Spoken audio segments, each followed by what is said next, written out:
क्या आप इमेजिन कर सकते हैं कि एक ऐसी प्रॉब्लम जो कि वर्ल्ड के फास्टेस्ट सुपर कंप्यूटर को सॉल्व करने में भी बिलियन ऑफ ईयर्स लग जाते हैं, उसे क्वांटम कंप्यूटर्स की ये चिप 5 मिनट में सॉल्व कर सकती है। इसका मतलब ये कि वर्ल्ड का सुपर कंप्यूटर इस प्रॉब्लम को पूरे यूनिवर्स की एज में भी सॉल्व नहीं कर पाता, जो कि क्वांटम कंप्यूटर की इस नई चिप ने 5 मिनट में सॉल्व कर दिया। इस सारी कहानी को समझने के लिए हमें क्वांटम कंप्यूटर्स की हिस्ट्री जानना ज़रूरी है। सबसे पहले हम क्लासिकल कंप्यूटर्स और क्वांटम कंप्यूटर्स के मेन डिफरेंस के बारे में बात कर लेते हैं। क्लासिकल कंप्यूटर्स जो हम रोज़मर्रा के मामलात में यूज़ करते हैं वो बेसिकली बिट्स पर काम करता है, जबकि क्वांटम कंप्यूटर क्यूबिट्स पर काम करता है। बिट्स एक वक्त में एक स्टेट को प्रेजेंट कर सकते हैं, जबकि क्यूबिट्स एक ही टाइम में मल्टीपल स्टेट्स को भी रिप्रेजेंट कर सकते हैं। बिट्स दो स्टेट्स ऑन या ऑफ पल्सेस पर काम करता है, जबकि क्यूबिट्स ऑन, ऑफ या उसके अलावा उनका सुपरपोजिशन भी हो सकता है। गूगल की इस नई क्वांटम चिप के बारे में बात करने से पहले आइए हम क्वांटम कंप्यूटर्स की हिस्ट्री को देख लेते हैं। डेविड ड्यूसिस ने पहली दफ़ा कंप्यूटिंग के अंदर सुपरपोजिशन और इंटेंगलमेंट के फिनोमेनाज इंट्रोड्यूस करवाए। उसके बाद 1994 में पीटर शोर ने एक ऐसा एल्गोरिदम इंट्रोड्यूस करवाया जो कि क्लासिकल कंप्यूटर्स की निस्बत बहुत तेजी से फैक्टराइजेशन के फिनोमेनाज को परफॉर्म कर सकता था। ये क्रिप्टोग्राफी के लिए एक बहुत बड़ी पेशरफ साबित हुई। सन 2000 में फर्स्ट टाइम क्वांटम कंप्यूटिंग के ऊपर एक्सपेरिमेंट्स होना स्टार्ट हो गए और इसके बाद बड़ी बड़ी कंपनीज जैसे IBM और स्टैनफोर्ड ने भी क्वांटम कंप्यूटिंग में अपना हिस्सा डालना शुरू किया। लेकिन स्टार्टिंग में क्वांटम कंप्यूटिंग बहुत छोटी छोटी प्रॉब्लम्स को ही सॉल्व कर पाती थी। लेकिन 2019 में गूगल ने अपने साइकमोर प्रोसेसर के साथ सुप्रीमेसी हासिल कर ली। गूगल के साइकमोर प्रोसेसर ने 200 सेकंड में एक ऐसी प्रॉब्लम को सॉल्व कर दिया जिसे क्लासिकल कंप्यूटर को सॉल्व करने में 10,000 साल का वक्त लग जाता है। लेकिन ऐसा नहीं कि क्वांटम कंप्यूटिंग में कोई एरर या प्रॉब्लम्स नहीं है। आज की डेट में भी कंपनीज क्वांटम कंप्यूटिंग में बहुत सी प्रॉब्लम्स फेस कर रही हैं।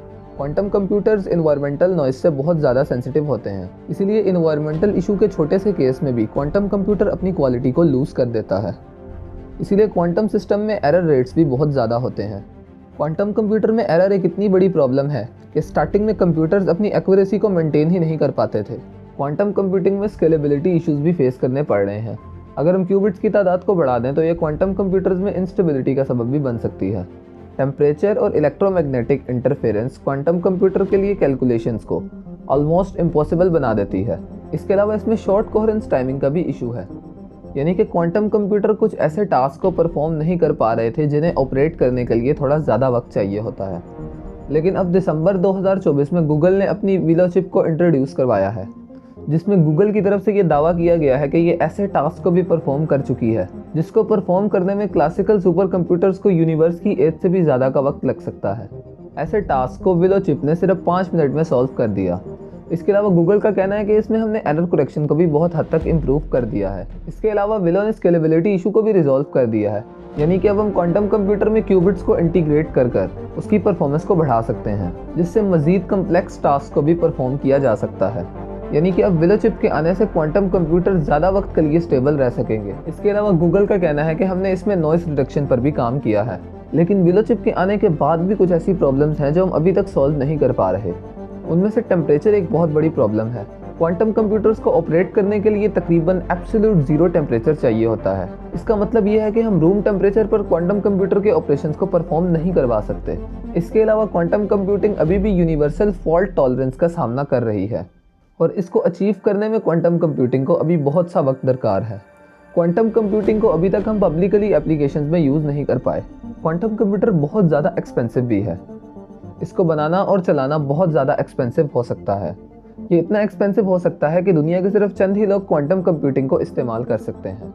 विलो चिप के आने के बाद भी क्वांटम कंप्यूटिंग को स्टैंडर्डाइजेशन की प्रॉब्लम्स फेस करनी पड़ रही हैं। अभी तक क्वांटम हार्डवेयर्स और सॉफ्टवेयर्स के लिए कोई यूनिवर्सल स्टैंडर्ड नहीं बनाया जा सका।